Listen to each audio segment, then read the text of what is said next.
नमस्कार। आज हम एक ऐसी चीज की गहराई में उतरेंगे जो हम शायद रोज देखते हैं, इस्तेमाल भी करते हैं, पर शायद उतना सोचते नहीं उसके बारे में। सिक्के।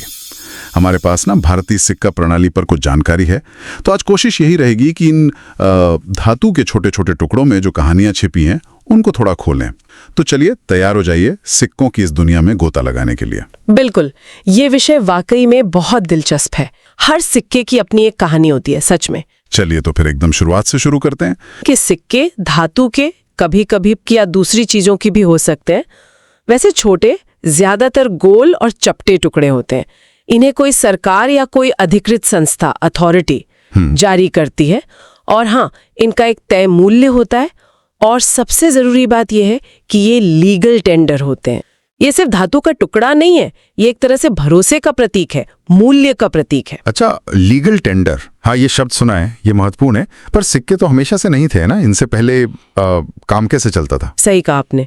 सिक्के तो जरूरत की वजह से आए कि प्राचीन काल में वस्तु विनिमय प्रणाली चलती थी, बार्टर सिस्टम। आप किसी को मान लीजिए गेहूं दे रहे हैं और बदले में वो आपको कपड़े दे रहा है। हाँ, बार्टर सुना है इसके बारे में। तो सिक्कों ने इस प्रॉब्लम को सॉल्व किया। उन्होंने व्यापार को क्या कहते हैं, स्टैंडर्डाइज कर दिया, आसान बना दिया। भारत में कब शुरू हुआ? भारत में तो सिक्कों का इतिहास बहुत ही पुराना है।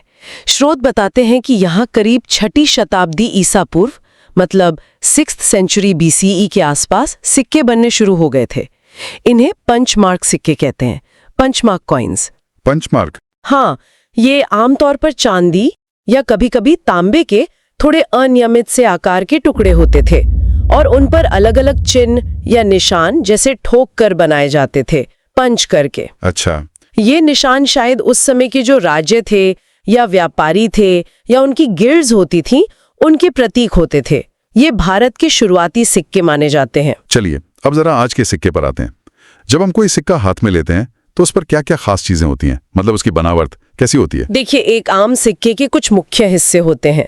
सबसे पहले है सामने का हिस्सा। तकनीकी भाषा में इसे ऑब्वर्स कहा जाता है। इस पर आमतौर पर देश का राष्ट्रीय प्रतीक या कोई और महत्वपूर्ण चिन्ह होता है। जैसे हमारे भारतीय सिक्कों पर अशोक स्तंभ, वो 4 शेरों वाला चिन्ह, इसका क्या महत्व है, क्यों आता है ये? अशोक स्तंभ वो भारत का राष्ट्रीय प्रतीक है, तो सिक्के पर उसे अंकित करना एक तरह से देश की संप्रभुता, उसकी पहचान को दिखाता है। ये हमारे राष्ट्रीय गौरव का प्रतीक है। ठीक है, ये हुआ सामने का हिस्सा, ऑब्वर्स। और सिक्के के पीछे की तरफ क्या होता है? उसे रिवर्स कहते हैं ना? हाँ, पिछला हिस्सा यानी रिवर्स। इस पर ज्यादातर तो सिक्के का मूल्य वर्ग लिखा होता है, डिनोमिनेशन, मतलब वो कितने रुपए या पैसे का है। और साथ ही सिक्के के जारी होने का साल भी यहीं लिखा होता है, ईयर ऑफ मिंटिंग। कभी कभी जैसे स्मारक सिक्कों पर इस तरफ कोई खास डिजाइन भी बना होता है, किसी व्यक्ति की तस्वीर हो सकती है या किसी घटना का चित्र। अच्छा, और एक और चीज होती है सिक्के का किनारा, एज। हाँ, सिक्के का किनारा, एज भी काफी महत्वपूर्ण है। जैसा आपने कहा, वो सादा प्लेन हो सकता है या फिर धारीदार, जिस पर बारीक बारीक लाइनें होती हैं। कभी कभी किनारे पर कुछ लिखा भी होता है या कोई और पैटर्न बना होता है। ये धारियां क्यों बनाते हैं, सिर्फ डिजाइन के लिए या कुछ और? डिजाइन तो एक कारण है ही, पर इसका जो ऐतिहासिक कारण है वो सुरक्षा से जुड़ा है। और हाँ, नकली सिक्के बनाने में मुश्किल पैदा करने के लिए जारी है। एक और बहुत दिलचस्प चीज का जिक्र है, मिंट मार्क। ये क्या चीज है? मिंट मार्क, हाँ, ये वाकई सिक्कों की दुनिया का एक छोटा सा पर मजेदार रहस्य है। ये एक छोटा सा निशान होता है या कभी कोई अक्षर जो सिक्के पर बना होता है, और ये बताता है कि वो सिक्का देश की किस टकसाल में बना है। टकसाल यानी मिंट, वो सरकारी फैक्ट्री जहां सिक्के ढाले जाते हैं। भारत में कई टकसालें हैं क्या? हाँ, भारत में मुख्य रूप से 4 टकसालें हैं जो सिक्के बनाती हैं। हर टकसाल की अपनी एक पहचान है, अपना एक मिंट मार्क है। जैसे अगर आपको सिक्के पर आमतौर पर जहां साल लिखा होता है, उसके ठीक नीचे एक छोटा सा बिंदु दिखे, तो समझ जाइए वो नोएडा की टकसाल में बना है। अगर वहां एक सितारा, स्टार बना हो, तो वो सिक्का हैदराबाद टकसाल से आया है। ओके। अगर एक हीरे जैसा निशान दिखे छोटा सा, तो वो मुंबई टकसाल की पहचान है, मुंबई मिंट। अगर साल के नीचे कोई भी निशान न हो, मतलब बिल्कुल खाली जगह हो, तो वो सिक्का कोलकाता टकसाल में बना है। अच्छा, अब ये बताइए कि ये सिक्के बनते किस चीज से हैं? हमने पंचमार्क सिक्कों की बात की जो चांदी तांबे के थे। आज के सिक्के किस धातु के होते हैं? पुराने जमाने में जैसा हमने बात की, सोना, चांदी, तांबा जैसी कीमती या अर्ध कीमती धातुएं इस्तेमाल होती थीं। फिर धीरे धीरे निकल, पीतल, कांस्य यानी ब्रॉन्ज का इस्तेमाल बढ़ा। और आजकल के सिक्के?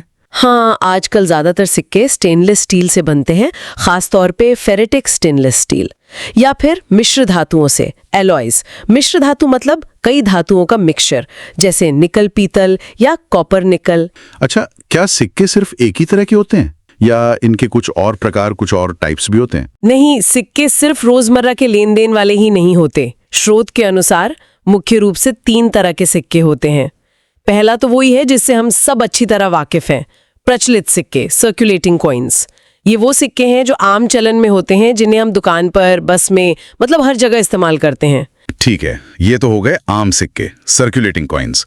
बाकी 2 प्रकार कौन से हैं? वो थोड़े खास लगते हैं नाम से। हाँ, दूसरा प्रकार है स्मारक सिक्के, कमेमोरेटिव कॉइन्स। जैसा नाम से ही पता चल रहा है, ये सिक्के किसी खास मौके, किसी घटना या किसी महत्वपूर्ण व्यक्ति की याद में या उनके सम्मान में जारी किए जाते हैं। जैसे मान लीजिए महात्मा गांधी की 150वीं जयंती पर कोई सिक्का आया, या भारत की स्वतंत्रता के 75 साल पूरे होने पर। हाँ, क्या ये भी आम सिक्कों की तरह इस्तेमाल हो सकते हैं बाजार में? तकनीकी रूप से देखें तो ये लीगल टेंडर होते हैं, मतलब इस्तेमाल किए जा सकते हैं। तो जो संग्रहकर्ता होते हैं, कलेक्टर्स, वो इन्हें जमा करना पसंद करते हैं। समझ गया। और तीसरा प्रकार, वो क्या है? तीसरा प्रकार है संग्राहक सिक्के, कलेक्टर कॉइन्स, जिन्हें अक्सर प्रूफ सेट या अनसर्कुलेटेड सेट UNC के रूप में जारी किया जाता है। ये सिक्के तो खास तौर पर, मतलब सिर्फ और सिर्फ संग्रहकर्ताओं के लिए ही बनाए जाते हैं। इन सिक्कों को बहुत ज़्यादा ध्यान से पॉलिश की हुई खास डाई यानी सांचों से कई बार स्ट्राइक करके बनाया जाता है। वो एकदम आईने की तरह चमकदार होती है, मिरर लाइक फिनिश। इन्हें बनाने के बाद हाथ से छुआ तक नहीं जाता, और ये खास प्रोटेक्टिव पैकिंग में आते हैं। तो आज हमने इस बातचीत में एक मामूली से दिखने वाले सिक्के के जरिए कितना कुछ जान लिया। एक छोटे से सिक्के में कितना इतिहास, कितनी तकनीक और कितनी जानकारी समाई हुई है। तो अगली बार जब किसी के हाथ में कोई सिक्का आए, तो शायद एक पल रुककर ये सोचने वाली बात हो सकती है कि धातु का ये छोटा सा टुकड़ा सिर्फ मूल्य का प्रतीक नहीं है। इस पर बना हर निशान, हर डिजाइन, इसकी धातु, इसका किनारा, सब कुछ एक कहानी कहता है। ये साधारण सी चीज हमें अपने देश के इतिहास से, उसकी अर्थव्यवस्था से, उसकी कला और तकनीक से जोड़ती है।